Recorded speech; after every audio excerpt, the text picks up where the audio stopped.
2024ರ ಆಸ್ತಿಗೂ ಪರಿಷ್ಕೃತ ನೋಂದಣಿ ಶುಲ್ಕ ಕಟ್ಟಿ ಎಸ್ಎಂಎಸ್ನಿಂದ ಭಾರಿ ಗೊಂದಲ.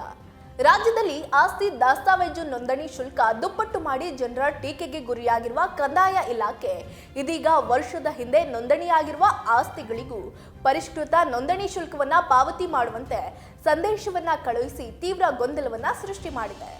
ಆಗಸ್ಟ್ 31ರಿಂದ ಅನ್ವಯ ಆಗುವಂತೆ ರಾಜ್ಯದಲ್ಲಿ ದಾಸ್ತಾವೇಜುಗಳ ನೋಂದಣಿ ಶುಲ್ಕ ಶೇಕಡಾ 1ರಿಂದ ಶೇಕಡಾ 2ರಷ್ಟಕ್ಕೆ ಪರಿಷ್ಕರಣೆ ಮಾಡಿ ಕಂದಾಯ ಇಲಾಖೆ ಆದೇಶ ಮಾಡಿದೆ. ಅಲ್ಲದೆ ಈಗಾಗಲೇ ಶುಲ್ಕ ಪಾವತಿಸಿ ನೋಂದಣಿಗಾಗಿ ಅಪಾಯಿಂಟ್ಮೆಂಟ್ ಪಡೆದಿರುವವರಿಗೂ ಕೂಡ ಪರಿಷ್ಕೃತ ಶುಲ್ಕವನ್ನ ಪಾವತಿ ಮಾಡಿದ ಬಳಿಕವೇ ನೋಂದಣಿ ಮಾಡೋದಾಗಿ ಸ್ಪಷ್ಟಪಡಿಸಿದೆ. ಈ ಬಗ್ಗೆ ಆಸ್ತಿ ನೋಂದಣಿ ಬಯಸಿರುವವರಿಗೆ ಎಸ್ಎಂಎಸ್ ಕಳುಹಿಸೋದಾಗಿಯೂ ಕೂಡ ಸ್ಪಷ್ಟಪಡಿಸಿದೆ. ಆದರೆ ಎಸ್ಎಂಎಸ್ ಕಳುಹಿಸುವ ವೇಳೆ 2024ರ ಏಪ್ರಿಲ್ನಲ್ಲಿ ನೋಂದಣಿಯಾಗಿರುವ ಆಸ್ತಿಗಳಿಗೂ ಪರಿಷ್ಕೃತ ನೋಂದಣಿ ಶುಲ್ಕವನ್ನ ಪಾವತಿ ಮಾಡುವಂತೆ ಸಂದೇಶಗಳನ್ನ ಕಳುಹಿಸಲಾಗಿದೆ.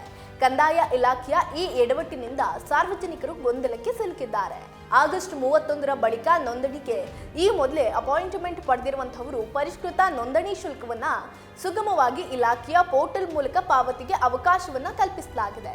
ಈ ಹಿಂದೆ ನೋಂದಣಿ ಶುಲ್ಕ ಪಾವತಿಸಿ ಈಗಾಗಲೇ ದಾಸ್ತಾವೇಜುಗಳ ನೋಂದಣಿಗೆ ಸಮಯವನ್ನ ಕಾಯ್ದಿರಿಸಿಕೊಂಡವರು ಅಥವಾ ಶುಲ್ಕ ಪಾವತಿ ಮಾಡಿ ಸಮಯವನ್ನ ಕಾಯ್ದಿರಿಸುವ ನಿರೀಕ್ಷೆಯಲ್ಲಿರುವವರು ವ್ಯತ್ಯಾಸದ ಮೊತ್ತವನ್ನ ಪೋರ್ಟಲ್ ಮೂಲಕವೇ ಪಾವತಿ ಮಾಡಬೇಕು. ಈ ಹಿಂದೆ ಬಳಸಿದ ಲಾಗಿನ್ ಮೂಲಕವೇ ಹೆಚ್ಚುವರಿ ಶುಲ್ಕವನ್ನ ಪಾವತಿ ಮಾಡಬೇಕು. ಅರ್ಜಿದಾರರಿಗೆ ನೆರವಾಗುವ ದೃಷ್ಟಿಯಿಂದ ಅಗತ್ಯ ಸೂಚನೆಗಳನ್ನ ಒಳಗೊಂಡ ಎಸ್ಎಂಎಸ್ ನೇರವಾಗಿ ಅವರ ನೋಂದಾಯಿತ ಮೊಬೈಲ್ ಸಂಖ್ಯೆಗೆ ರವಾನೆ ಮಾಡೋದಾಗಿ ಇಲಾಖೆ ತಿಳಿಸಿತ್ತು.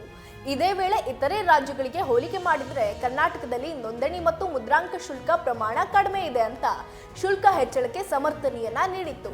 ಇದೀಗ ವರ್ಷದ ಹಿಂದೆ ನೋಂದಣಿಯಾಗಿರುವ ಆಸ್ತಿಗಳಿಗೂ ಶುಲ್ಕ ಪಾವತಿ ಮಾಡುವಂತೆ ಸಂದೇಶವನ್ನ ಕಳುಹಿಸಲಾಗಿದೆ. ಹೀಗಾಗಿ ತಮಗೂ ಪರಿಷ್ಕೃತ ಶುಲ್ಕ ಅನ್ವಯ ಆಗಲಿದೆಯೇ?